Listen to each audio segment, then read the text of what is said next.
Hello dear students, फिर से एक बार इस सेशन में आप सबका स्वागत है। इस सेशन में हम फिगर ऑफ स्पीच के दूसरे हिस्से को पढ़ेंगे जिसका नाम है ऑक्सीमोरन। ऑक्सीमोरन, ध्यान से देखिए, चीज़ों को समझिए। चलिए इसको पढ़ने से पहले कुछ बैकग्राउंड बनाते हैं। एक लड़की थी जिसकी शादी कर दी गई, अपने ससुराल में चली गई। उसकी सहेली उसके पास फ़ोन की है और वो फ़ोन से बातचीत कर रही है। बोले कैसी हो? तो बोले क्या बताऊं, जिंदा लाश हूँ। ध्यान सुनिएगा, क्या बताऊं, जिंदा लाश हूँ। अभी शादी करने की इच्छा नहीं थी, लेकिन पापा के मान सम्मान को रखने के लिए शादी कर ली। सोची कि पढ़ाई करके कोई गवर्नमेंट जॉब ले लूँगी ताकि मेरा फ्यूचर ब्राइट रहे। ससुराल वाले मॉडर्न ख्याल के नहीं हैं, ये उतने खुले विचार के नहीं है कि घर की बहू घर से बाहर निकल के पढ़ाई लिखाई करे। बस अब लाश की तरह हूँ, लाइफ कट रही है। क्या बोली थी? जिंदा लाश हूँ। अब दोनों शब्दों को एक साथ देख रहे हैं तो कन्फ्यूज़न क्रिएट हो जा रहा है भाई। बोले कि जिंदा लाश, यदि जिंदा है तो लाश कैसे और लाश है तो जिंदा कैसे? सोचने वाली बात है। बाजीगर पिक्चर आया होता शाहरुख खान का। शाहरुख खान काजोल के सामने बैठ के बोल रहा है कि कभी कभी जीतने के लिए हारना भी पड़ता है, और हार कर जीतने वाले को बाजीगर कहते हैं। यानी कि ये हारा हुआ विजेता है, ये हारा हुआ विजेता है। अब कन्फ्यूजन क्रिएट हो गया भाई, जब हारा तो विजेता कैसे और विजेता तो फिर हारा कैसे? बस यही बात करता है ऑक्सीमोरन। ऑक्सीमोरन क्या करता है कि ये दो आइडियाज़ को या दो शब्दों को एक साथ रख के एक कन्फ्यूज़न क्रिएट कर देता है, और दोनों अपोजिट वर्ड होते हैं। यानी कि दो अपोजिट आइडिया को या दो अपोजिट वर्ड को रख के कन्फ्यूजन क्रिएट करने के लिए, अथवा दो अपोजिट वर्ड के माध्यम से स्पीकर कुछ इम्पॉर्टेंट बात को बताना चाहता है, तब वो यूज़ करता है ऑक्सीमोरन का। परिभाषा को देखिएगा, it is a figure of speech.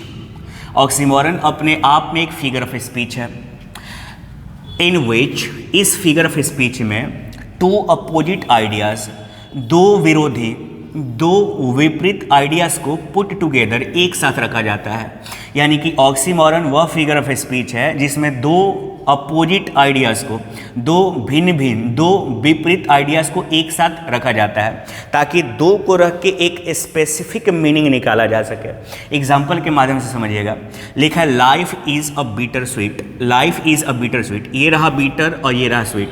Sweet मतलब मीठा और बीटर मतलब कड़वा, यानी कि ये दोनों शब्द एक दूसरे के अपोजिट हुए। बीटर का अपोजिट स्वीट और स्वीट का अपोजिट बीटर। अब दो अपोजिट आइडिया को एक साथ पुट किया गया है, तो इसका मतलब है ऑक्सीमोरन। इसका मतलब ये कहना चाहता है बंदा कि लाइफ में कुछ स्वीटनेस भी है और लाइफ में कुछ बिटरनेस भी है, यानी कि लाइफ सुख और दुख का एक संगम है। ये इसका मीनिंग निकल रहा है। उम्मीद है समझ पा रहे हैं आप। एक अच्छा रिकॉर्डिंग हो रहा है ना। दूसरे एग्जाम्पल को देखते हैं। Having nothing he has all. Amitabh Bachchan की एक मूवी थी जिसमें अमिताभ बच्चन बहुत पैसा वाला हो गया होता है और उसका भाई होता है शशि कपूर। किसी निजी कारणों से उसकी माँ उसका साथ नहीं दे पाती है, मतलब कि अमिताभ बच्चन की। अमिताभ बच्चन जाता है शशि कपूर के पास, वो पुलिस इंस्पेक्टर होता है। बोलता है आज मेरे पास घर है, बंगला है, नौकर है, चाकर है, तुम्हारे पास क्या है? कुछ नहीं है तुम्हारे पास। बोलता है मेरे पास कुछ ना होते हुए भी सब कुछ है। क्या है तुम्हारे पास? तो बोलता है मेरे पास माँ है। अच्छा, इसी पे एक पिक्चर आया था जॉनी लीवर का। तो जॉनी लीवर क्या बोलता है? जॉनी लीवर कॉमेडियन है, सबको पता भी है, कि यही डायलॉग करता है कि आज मेरे पास घर है, बंगला है, नौकर है, चाकर है, तुम्हारे पास क्या है? तो सामने वाला बोलता है मेरे पास माँ है। तो बोलता है मैं एक बाप के चक्कर में हूँ, फिर बाप मिल जाएगा, माँ की झड़ियाँ लगा दूंगा, माँ की लाइनें लगा दूंगा। ये कॉमेडी है, हालांकि आपको समझना इधर से। क्या बोल रहा है कि मेरे पास कुछ ना होते हुए भी सब कुछ है। जब कुछ नहीं है तो सब कुछ कहाँ से हो गया भाई? यानी कि नथिंग ऑल एक दूसरे का अपोजिट वर्ड है और दोनों को एक ही सेंटेंस में पुट किया गया है। इसका मतलब कोई स्पेसिफिक बात बोलना चाह रहा है कि कुछ ना होते हुए भी सब कुछ है, वो है सब कुछ माँ। थर्ड नंबर सेंटेंस को देखिए। It is an open secret. It is an open secret. Secret मतलब होता है रहस्य, जिसकी जानकारी किसी को ना हो। ओपन मतलब जिसकी बात सबको पता हो, जिसके बारे में सबको जानकारी है। तो सीक्रेट है तो ओपन कैसे, और ओपन है तो सीक्रेट कैसे?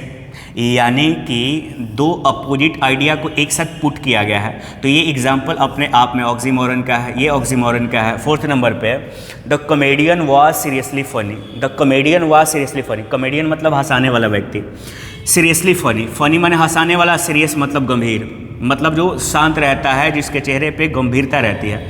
अब फनी है तो सीरियस कैसे? और सीरियस है तो फनी कैसे। ऐसा ही एक वाक्यांश हुआ, एक डांस का शो चल रहा था, उसमें as a chief guest Deepika Padukone को बुलाया गया था। दीपिका पादुकोणे एक कॉन्टेस्टेंट का डांस देखी, बहुत खुश हुई, वो बहुत प्यारा लग रहा था लुक वाइज। उसको बोली तुम बहुत क्यूट लग रहे हो, तुम बहुत क्यूट लग रहे हो। वास्तव में तुम क्यूट हो कि कनिंग हो? कनिंग माने धोखेबाज, छल कपटी। तो तुम वास्तव में क्यूट हो कि कनिंग हो? देखिए कितना प्यारा आंसर दिया। बोला कि मैम मैं कनिंगली क्यूट हूँ, मैं कनिंगली क्यूट हूँ। कनिंग है तो क्यूट कैसे, क्यूट है तो कनिंग कैसे? यानी कि वो जो बात बोला था वो ऑक्सीमोरन का था। तो दीपिका पादुकोणे को लगा हाँ भाई किसी बंदे से मुलाकात हुई है। फिर जब फनी है तो कम सीरियस कैसे, सीरियस है तो फनी कैसे? यानी कि ये एग्जाम्पल अपने आप में ऑक्सीमोरन का है। 5th नंबर पे example, his new girlfriend is pretty अगली। प्रीटी अगली, देखिए अगली मतलब होता है बदसूरत और प्रीटी मतलब होता है सुंदर। यानी कि टू अपोजिट आइडियाज़ को, टू अपोजिट वर्ड को एक साथ पुट किया गया है। अगर अगली है तो प्रीटी कैसे, प्रीटी है तो अगली कैसे? इसका मतलब ये है कि वो हद से ज़्यादा अगली है, बदसूरत है, गोबर है, गोबर एकदम। ठीक है, बस यही बात है। तो ये अपने आप में एग्जाम्पल ऑक्सीमोरन का। तो ऑक्सीमोरन वह फिगर ऑफ स्पीच है जिसमें टू अपोजिट मीनिंग देने वाले शब्दों को या आइडियाज़ को एक साथ पुट किया जाता है। उम्मीद है आप ऑक्सीमोरन भी समझ गए होंगे। पढ़ते रहिए, बढ़ते रहिए, अपना ख्याल रखिए। इसके नए टॉपिक को हम लोग नेक्स्ट क्लास में सीखेंगे। Thank you so much, bye bye.